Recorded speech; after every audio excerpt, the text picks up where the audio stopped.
that they're going to face a challenge for the reasons that you've already outlined کہ یہ اتنا آسان نہیں ہوگا وہاں پہ حکومت بدلوانا اور لوگ بھی ریلی کر جاتے ہیں. لیکن سوال یہ کہ کیا یہ کوئی اینڈ گیم بھی ہے ایران سے؟ کیا اب مطلب مسئلہ ہے کہ دیکھیے نیوکس کا تو معاملہ نہیں ہے عائشہ, یہ معاملہ تو ہے کہ ایک آرگیومنٹ یہ ہے کہ جو کیمپ ابھر رہا ہے چائنیز رشین ایکسس جو جسے کہا جاتا ہے, اور اس میں پاکستان کو بھی وہ لانا چاہتے ہیں, ایران اس کا آلریڈی حصہ ہے, تو یو ایس اسرائیل اور ویسٹ کی خواہش ہے کہ جی ان کا تو ایران کا تو پہلے بندوبست کرو تاکہ یہ برکس اور یہ دیگر جو پلیٹ فارمز ہیں یہ ایک تھریٹ نہ بنے for the western power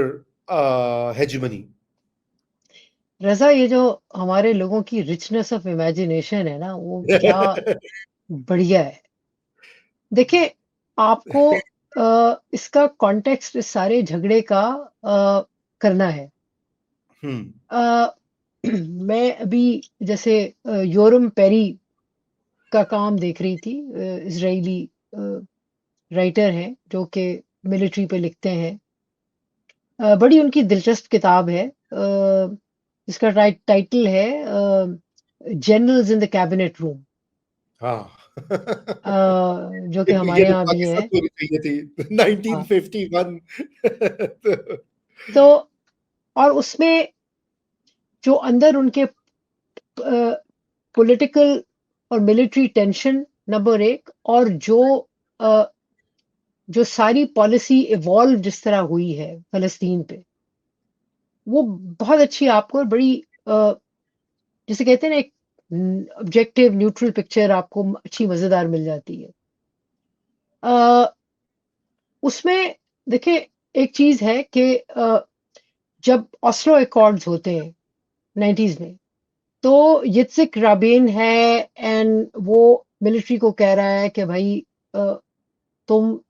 انسٹرومنٹلسٹ approach, کہ بھائی تمہارا کام صرف پالیسی کو ماننا ہے. ملٹری تھوڑی سی سم سیگمنٹس آف دا ملٹری, اور بڑی مزیدار اس میں ایک پوری ڈبیٹ ہے کہ کس طرح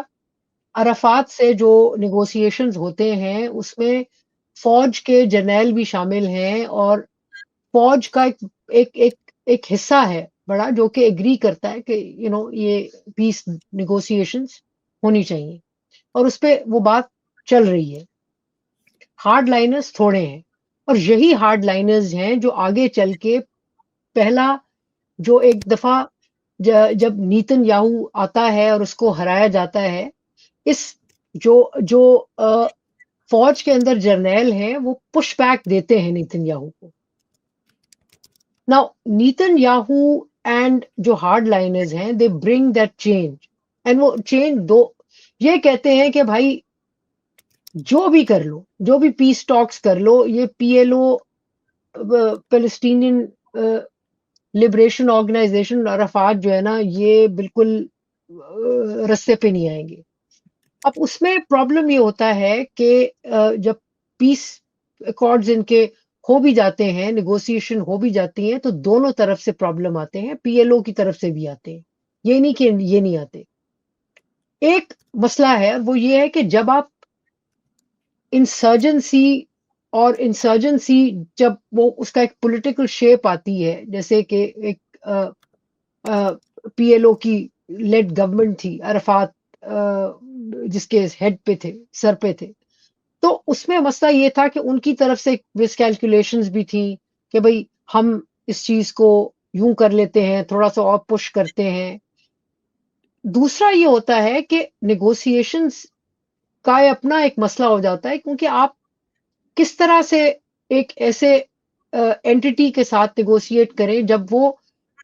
سینٹرل کنٹرول اسٹرانگ نہیں ہے بلکہ اس کے ارد گرد نیٹ ورکس ہیں. سو حزب اللہ بھی ہے, حماس بھی ہے, اور اس بیسس پہ آہستہ آہستہ نیتن یاہو جو ہے اور ہارڈ لائنرز اپنا اسٹرینتھن کرتے ہیں, اور یہ پیسنکس ہے. مطلب کہ ایک وہ زمانہ ہے جب کہ یہ ہارڈ لائنرز جو ہیں وہ اسرائیلی ڈیفنس فورس کو گالیاں پڑ رہی ہیں کہ جناب یہ تو لیفٹسٹ اور لبرل کے یہ پٹھو ہیں, اور یہ ہمیں ہروائیں گے اور یہ ہمیں مروائیں گے.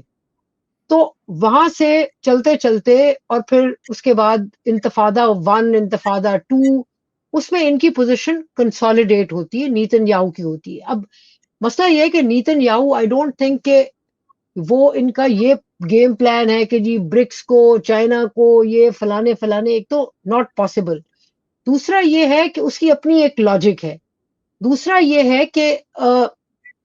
مسئلہ یہ ہے کہ نیتن یاہو کی اگر آپ پوائنٹ آف ویو سے دیکھیں تو اس کا مسئلہ یہ ہے کہ، اور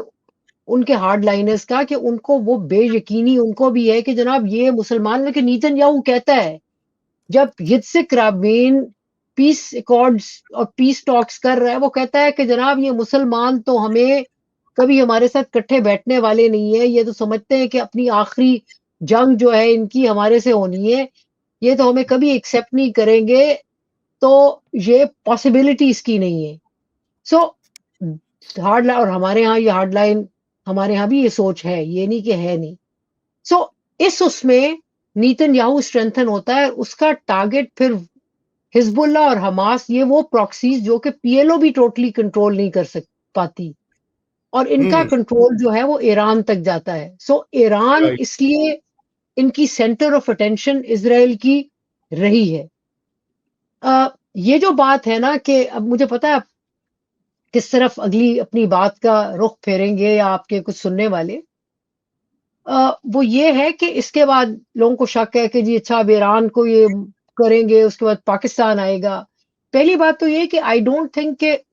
انلیس کہ اسرائیل بوٹس آن گراؤنڈ کرے، رجیم چینج تو چھوڑیں، آئی ڈونٹ تھنک کہ ایران کے نیوکلیئر پروگرام کو وہ ختم کر پائیں گے. پہلی بات تو یہ ہے. نا اس کا اس کانفلکٹ سے ہوگا یہ کہ ایران کی جو کیپیسٹی ہے to be able to launch a nuclear weapon, اس میں ظاہر ہے ڈیلے آ جائے گا، ٹھیک اس میں ٹھیک. وہ ڈیلے آ جائے گا. لیکن ان کی نیوکلیئر انریچمنٹ کی جو کیپیسٹی ہے، انلیس کہ وہ گیو اپ کر دیں، ابھی میرا نہیں خیال کہ اس میں کوئی ابھی ان حملوں کی وجہ سے کوئی فرق آیا ہے. اچھا عائشہ جی، جی اب بات مکمل کر لیجئے. تو ویری کوئکلی میں آپ کو بتاؤں، یہ کب مشرف دور کی بات ہے جب ایرانی پریزیڈنٹ آئے تھے اور پاکستان کی joint session of the parliament سے خطاب بھی کیا تھا، پرویز مشرف پریزیڈنٹ تھے. تو میرے خیال میں مرحوم محمد ضیاء الدین انہوں نے بتایا تھا، جو ڈان کے بھی ایڈیٹر تھے اور ڈیلی اور ایکسپریس ٹریبیون کے بھی ایڈیٹر تھے، تو انہوں نے بتایا تھا کہ جنرل عزیز نے ان کے برابر میں بیٹھے تھے اور کہا انہیں کہ بھئی میں نے تو ان کو، میں کہہ رہا ہوں کہ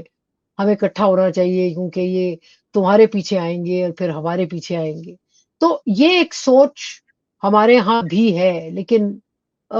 میں سمجھتی ہوں کہ، اور یہ کہ جناب چائنا، لیکن چائنا آپ دیکھیں نا، چائنا کے اپنے ٹرمز جو ہیں وہ اسرائیل کے ساتھ بھی ہیں، ان کے ٹریڈ ریلیشنز بھی ہیں، اور میں نہیں سمجھتی کہ یہ ٹریڈ ریلیشنز کہیں جا رہے ہیں. برکس وغیرہ جو مقابلہ ہے وہ کسی اور لیول پہ ہوگا، یہاں نہیں ہو رہا بہرحال. جی thank you Ayesha for responding to that. بہت سارے سوالات بھی